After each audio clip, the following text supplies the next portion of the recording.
عدم مرأي منነት ወዳብኻ ኣብ ድፍዖም ዓልል መልሓስ ይኹን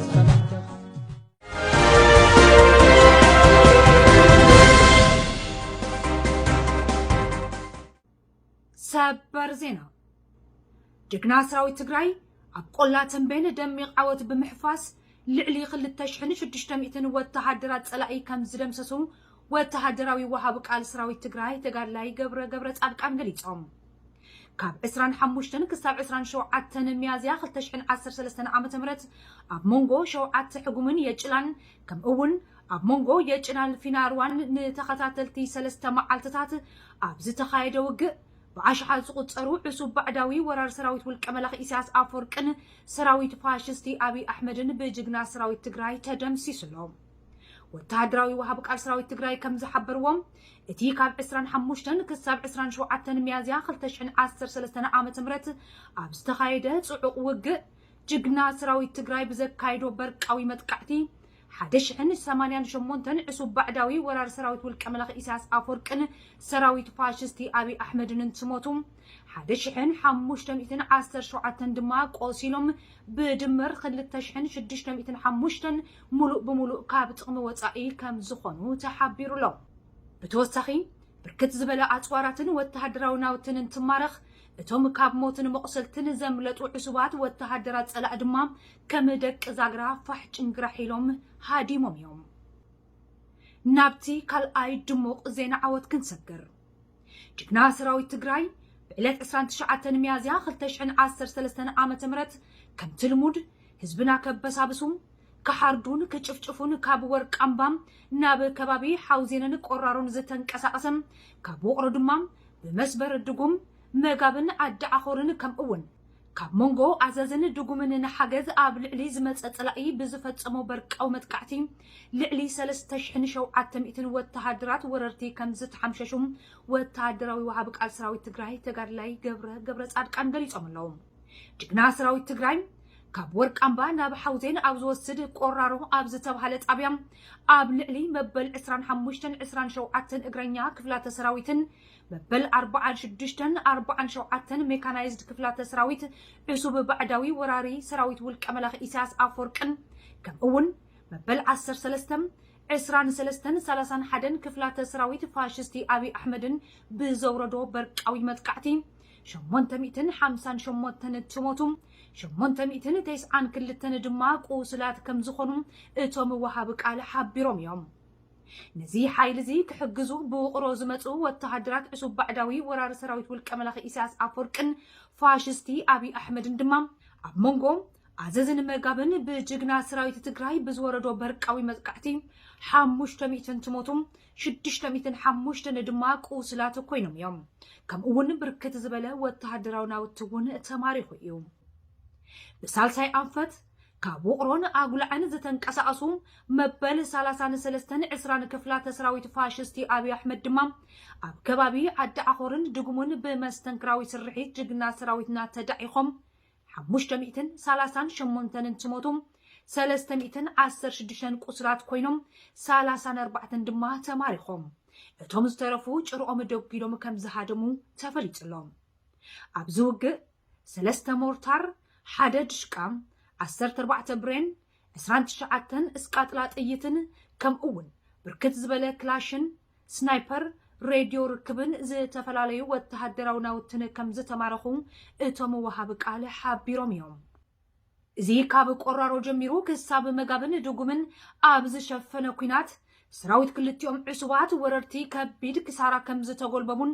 ሰራዊት ትግራይና ድማ ብዝለዓለ ጀግንነትን ወነን ከም ዝተኳሽሐን ዝገለጹ እቶም ወሃብ ቃል ኣብዞም ውግኣት ብድምሩ 1896 ወተሃደራት ጸላኢን ትሞቱ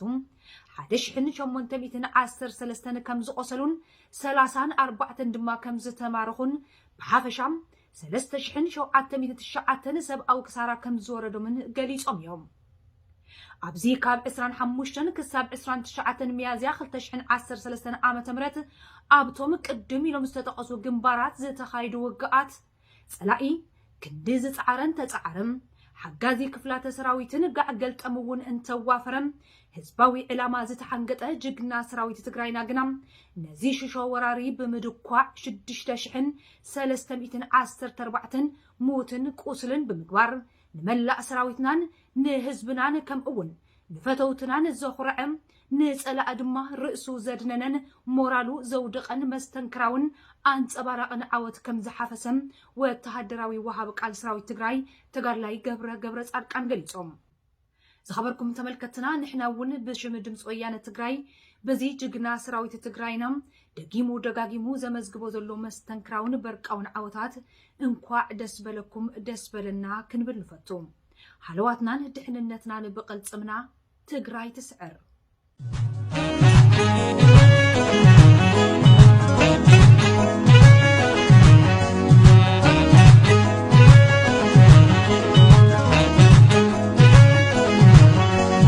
وبركبكس كم تحزي ساينساو مبرقاو بدلهم وكبس الكلة معبيكا بستتات كمار عدهم مرأيا مننت وتابقا عبد فعم علي ملحظم يخوز خلقتك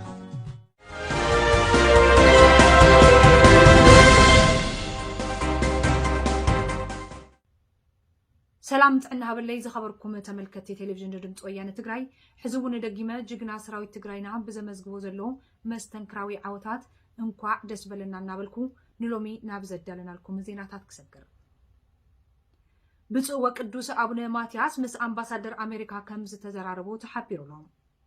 باتريارك بيتكريستيان أرثوذكس إثيوبيا بصوا قدوس ابن ماتياس اب إثيوبيا امباسادر امريكا مس زخونا جيتا باسي كمز تزراربو اسوشيتد بريس حبيرو لهم بصوا قدوس ابن ماتياسن امباسادر جيتا باسين بقصالون تراخيبهم كمز تزراربو تصبصاب املكيتلهم منغستي امريكام ኣብ ትግራይ ይፍጸም ዘሎ ግፍዒ ብምቅዋም ተደጋጋሚ መግለጺ ከም ዘውፀን ዕሱብ ባዕዳዊ ሰራዊት ውልቀ መላኽ ኢሳያስ ኣፈወርቂ ካብ ትግራይ ንኽወፅእ ከም ዘተሓሳሰበን ኣብ ኣዲስ ኣበባ ዝርከብ ኤምባሲ ኣሜሪካ ግና ብዛዕባ ኩናት ትግራይ ብሕጭ ከም ዘይበለን ኣሶሺየትድ ፕሬስ ሓቢሩሎም ወታደራት ፋሽስቲ ኣብይ ኣሕመድ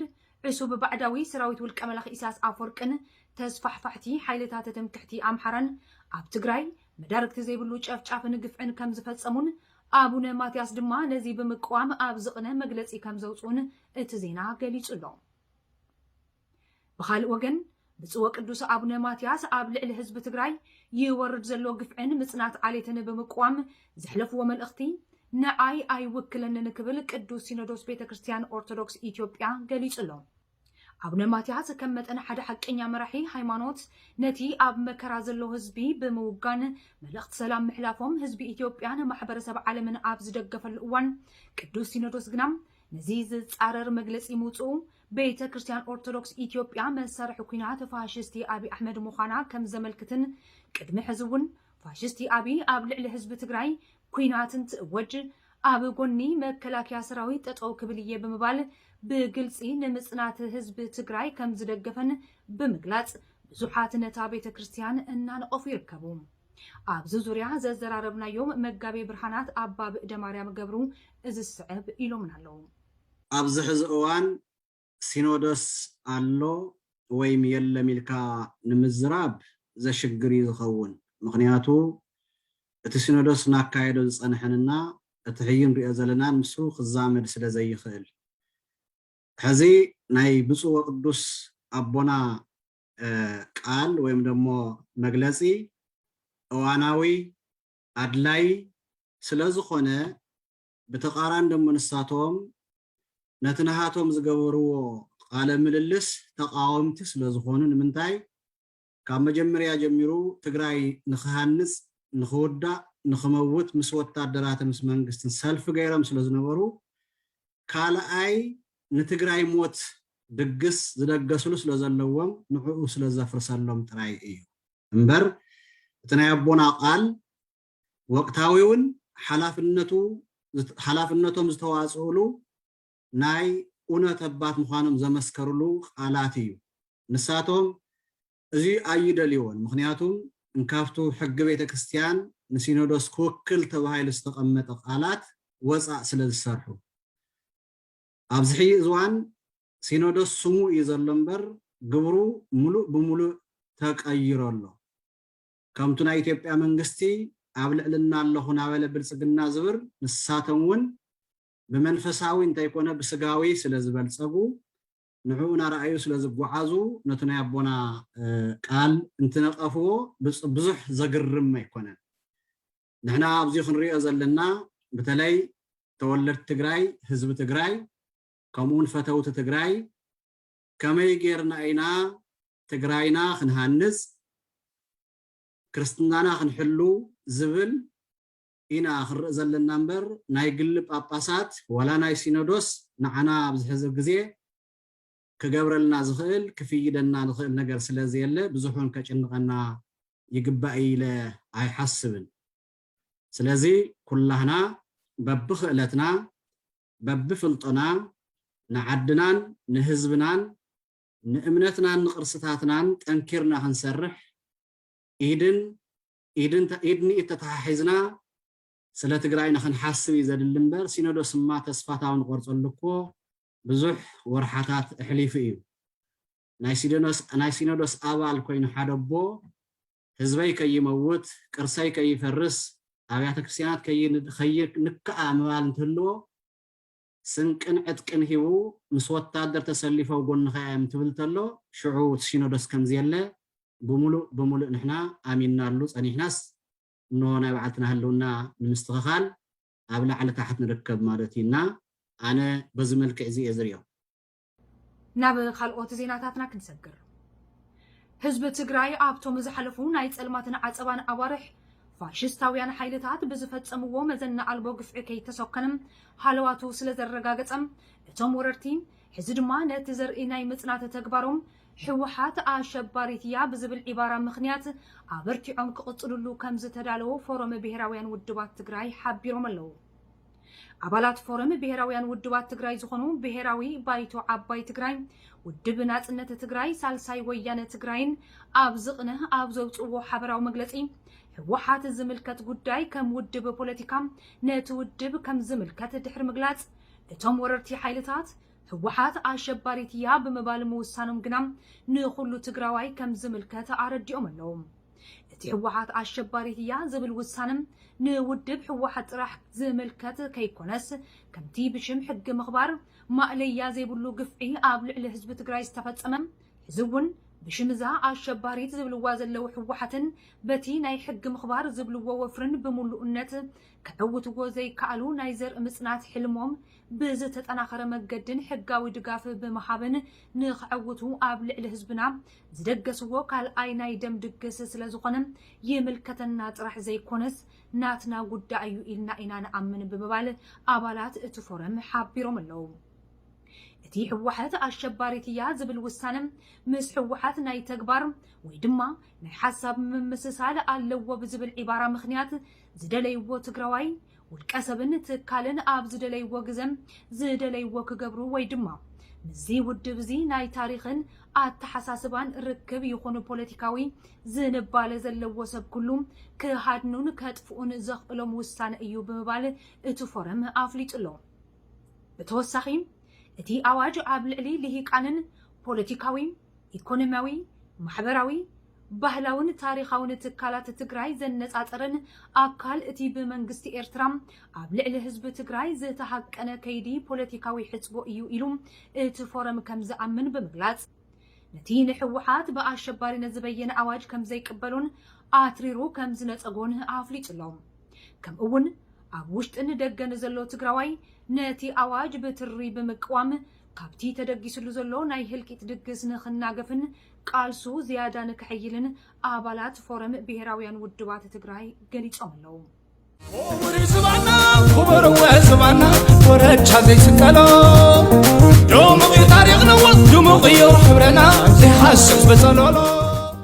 ሃልዋትናን ድሕንነትናን بقلصمنا قلصمنا زي طوى بحيلي من قد نسحيكم عنا صبروا ببلحات نصبروا بعقلي زينانا حزون الناس عليهم اب السودان ابالات عقاب سلام ودب حبرات حجرات كوينهم كገልግሉ ዝጸንሑ 120 ተጋሩም ናብ ኢትዮጵያ ክምለሱ ከም ዘይደልዩ ብምግላጽ ዕቁባ ከም ዝሓተቱ ተገሊጹሎም እዞም አባላት ሰራዊት ምክልኻል ሃገር ኢትዮጵያ ብምዃን ኣብ ሱዳን ግዝኣት ዳርፉር ኣካል ዓቃቢ ሰላም ውድብ ሕብራት ሃገራት ዝነበሩ ተጋሩ ኣብ ሱዳን ዕቁባ ከም ዝሓተቱ ንውድብ ሕብራት ሃገራት ብምጽራሕ ቢቢሲ ኣፍሊጡሎም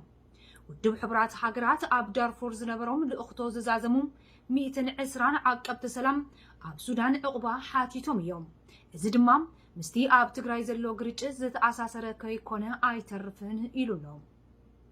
ካብ ሞንጎ እቶም ናብ ኢትዮጵያ ኣይንምለስን ዝበሉ ተጋሩ ኣባላት ዓቃቢ ሰላም ውድብ ሕብራት ሃገራት እተን 14 ደቂ ኣንስትዮ ከም ዝኾና ቢቢሲ ጸብጺቡሎም ኣብ መወዳእታም ፋሽስቲ አብይ አሕመድ ናብ ስልጣን ምስ መጸም ኣብ ኢትዮጵያ ከተግብሮ እየ ኢሉ ቃል ዝኣተወሉ ለውጢ ሙሉእ ንሙሉእ ከም ዝፈሸለን ሕዚ ናፃን ሚዛናዊን መረፃ ንምክያድ ፈጺሙ ከም ዘይከኣልን መንግስቲ ኣሜሪካ ኣፍሊጡሎም ምክትል ልኡኽ ኣሜሪካ ኣብ ቀርኒ ኣፍሪካ ባይተኖፕም ከም ዝበልዎም ፋሽስቲ አብይ አሕመድ ቅድሚ 3 ዓመታት ናብ ስልጣን እንትመጽእ ኣብ ኢትዮጵያ ለውጢ ከምጽእ እየ ኢሉ ቃል ኣትዩ ከም ዝነበረ ምስ ሓበሩ ሕዚ እቲ ፋሽስቲ አብይ ዝሰበኾ ለውጢ ሙሉእ ንሙሉእ ከም ዝፈሸለን ነበረ ኮይኑ ከም ዝተረፈን ተዛሪቦም ኣለዉ እቶም በዓል ስልጣን ፋሽስቲ አብይ ይቃወምን እዮም ንዝበሎም ቀንዲ መራሕቲ ፖለቲካን ውልቀ ሰባትን ከም ዝኣሰረን እዚ ድማ ኣንጻር ድሌት ኣሜሪካ ከም ዝኾነን ገሊጾም ኣለዉ ብዘይካዚ ፋሽስቲ አብይ ድሕሪ ዝተወሰነ እዋን ከሳልጦ ኢሉ ዝዛረበሉ ዘሎ መረፃ ናፃን ሚዛናዊን ከም ዘይከውን እቶም በዓል ስልጣን ከም ዝተዛረቡ ኢኢፒኤ ሓቢሩሎም በአርከዘ ዝኸበርኩም ተመልከትና ንሎሚ ዝሓረናልኩም ዜናታት ኣብዚ ዛዚምና ኣለና ሕዚ እውን ደጊምና ጅግና ሰራዊት ትግራይና ብዘመዝግቦ ዘሎ መስተንክራዊ ዓውታት ንመላእ ህዝቢ ትግራይ ንፈተውትና ንደገፍቲ ዝቃልስናን እንኳዕ ደስ በለኩም ንብል ሃለዋትናን ድሕንነትናን ብቕልጽምና ትግራይ ትስዕር